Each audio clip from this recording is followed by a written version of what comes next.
Hey guys, this is Chris from Empire Bricks and welcome to another LEGO Star Wars set review. Today we're having a look at set 75182, the Republic Fighter Tank. It was released in 2017, it comes with 305 pieces, it has 4 minifigures and it retails for $24.99 in dollars and $29.99 in euros. So this is a great set. I'm going to be really positive about this. I've had a lot of fun building it, but first of all, let's have a look at the minifigures. Let's start with the first one. This one is Ayla Secura. And she is a Jedi, and she has a great figure. It's a new version of her. There is a previous one. This one is just more crisp, a little bit updated, but nothing too much. It's a relatively basic printing, but that's because there isn't that much to print on her. She has kind of plain clothes, so that totally makes sense. She has a great headpiece, which is printed with these straps, which are supposed to represent the leather straps or bands around her tentacles. And she comes with a double-sided face, so if we take it off, she has one angry face, which looks really cartoony, kind of cool. I think this is the best, face that she has. The other face is more neutral, completely neutral, but also not as exciting and not as much action as this face. And she comes with a medium blue lightsaber and a shiny lightsaber hilt. Going to the second one, there is a new clone gunner. He is a new figure for this set.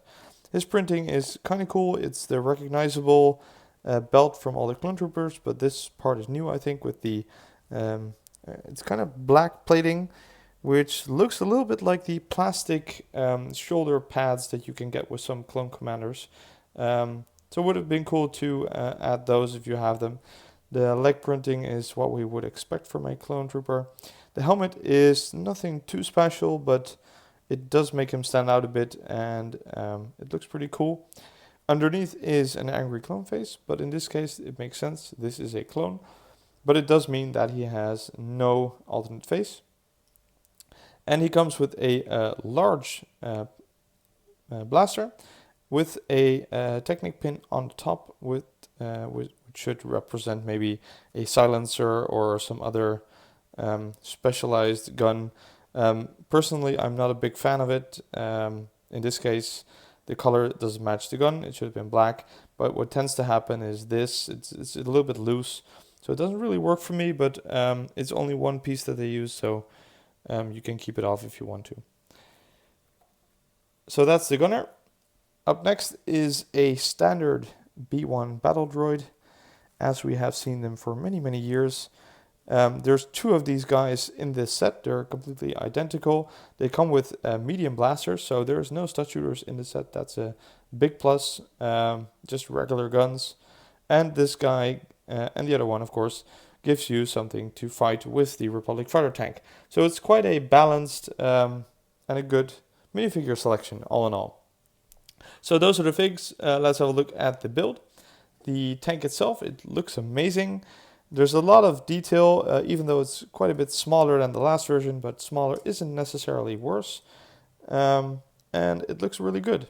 I like the colors. I like the use of tiles. So there's not that much stud showing. There's a lot of slopes and tiles going on, making it kind of a smooth and slick tank.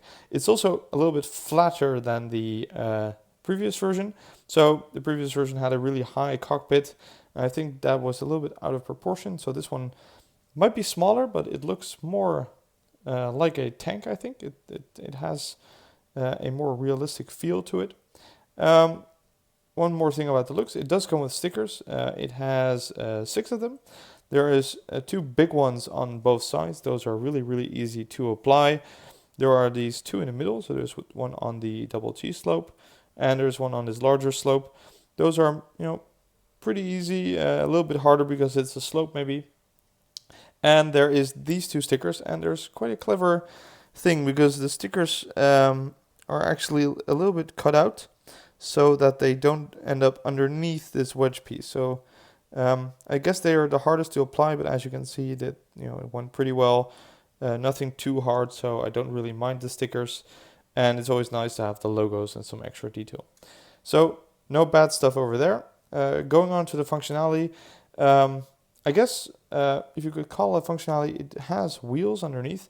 We're seeing that more and more with Star Wars sets, that they don't have the inverted gliding tiles, but wheels, which means that you can put it down, give it a push, and make it drive. It does turn really easy. It just with one finger, and one finger is on the antenna, I can still turn it. So it does give it a really flexible feel. It makes it feel a little bit realistic, I guess, as if it would be floating. Moreover, there are stud shooters as a functionality. They are attached to these cannons on the side. I think they look great. It makes total sense to give them stud shooters. There's a small downside though, is that the cannons, they can turn, but only in a vertical. They don't turn horizontal. But if you want to do that, you can just turn the tank, I guess. So like this. But you can turn them all the way back, but you cannot turn them all the way front. So as you can see, I'm holding the tank straight, and you can see that the cannons are actually pointing a little bit upwards, meaning that if you would be playing as a kid and you have the tank in front of the battle droids you would actually shoot over the battle droids. So I guess that's a small downside, but it's easily fixed because there's this clip over here, and you can take it off, and that clip is actually holding it up. And as you can see, now I can point wherever I want. So you can easily modify that if you would like to. Not a biggie. Next functionality is a box on the back. It's not big, nothing special, but this is supposed to hold extra studs for the stud shooters, but you could also put in the Technic pin from the gun, or maybe the lightsaber hilt. It can hold all kinds of stuff. And last off, there is the cockpit. Now it's really hard to look inside because it's a really deep cockpit, and that is kind of a bummer. Because let's take the clone gunner. Of course, in a sitting position, he would fit in the cockpit and the lid would just close. Nothing special there. But I can imagine, just like the droids in the AT-AT, it would have been cool if he could stand up and he would actually stick out. But if I put him inside, you can see that he is falling short. You can barely see his helmet coming out of the lid, but it is coming out because you can't close it. You can easily fix that with an extra brick inside, but it is a really deep cockpit, making it kind of hard to show you guys what's inside. But if you can see it a little bit, there is a printed piece over there, which is a control panel. It's a control panel that we have seen before, but it's always nice to have a printed one that you can use for other stuff if you want to. And the control handles are made of a bucket handle, which is a kind of smart technique that I haven't seen before. Some stuff that I also haven't seen before are some pieces that are at least new to me. I don't think they're new to Lego, but they might be new to Lego Star Wars. There are these 1x1 rounded tiles that I haven't seen before, and these special tiles that have these not rounded edges, but kind of wedged edges and kind of indented prints on it. So it's kind of cool to see some new pieces. Also, these fencing pieces that are used as an antenna is something I haven't seen before. It's smart, and it feels less clunky than most of the other antennas that they use in Lego Star Wars sets. So that's an improvement.